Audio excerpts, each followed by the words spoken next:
Pour ces deux rendez-vous, Père Gérard Blaillac, que ce soit le Conseil du Presbytère ou l'Assemblée des prêtres, ça se déroule chaque année, tous les ans? Est-ce que ça se déroule plusieurs fois dans l'année? Le Conseil du Presbytérium a 3 rencontres, 3 sessions dans l'année de 2 jours, et l'Assemblée des prêtres a lieu une fois par an. Donc là, en octobre, c'est vraiment un temps fort, et puis c'est aussi un moment pour se retrouver, alors que parfois on est un peu isolé ou dispersé dans le diocèse, de faire un moment tous ensemble. Bon, il y a aussi des temps aussi tout au long de l'année où l'archevêque rend visite directement à la paroisse directement pour y voir le prêtre, pour passer une journée justement dans une paroisse. Ça existe aussi tout au long de l'année. Puis l'archevêque, le Monseigneur Azemar ou le vous- vicaire vous-même, général, oui. vicaire général, d'aller visiter les prêtres. C'est pas du tout pour les fliquer ou quoi que ce soit, mais c'est plutôt pour vivre avec eux. Comme le Conseil du Presbytérium avait été voulu dans ce sens-là, quoi, comment faire en sorte que la vie des prêtres soit facilitée, qu'ils soient heureux dans leur ministère.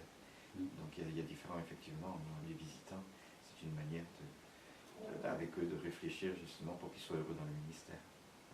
Merci Père Gérard Blaillac d'avoir été avec nous ce matin. Petite question d'actualité de l'Église, on peut dire.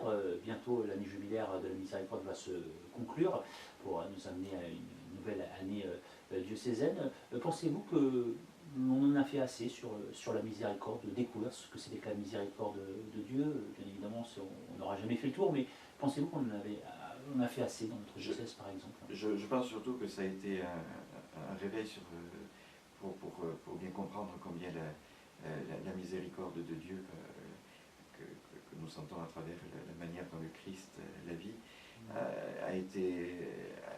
c'est un lancement, quoi.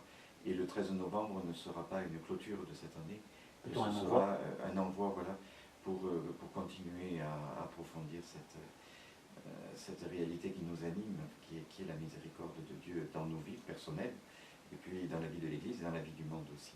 Donc il faut qu'à partir du 13 novembre, cela se poursuive.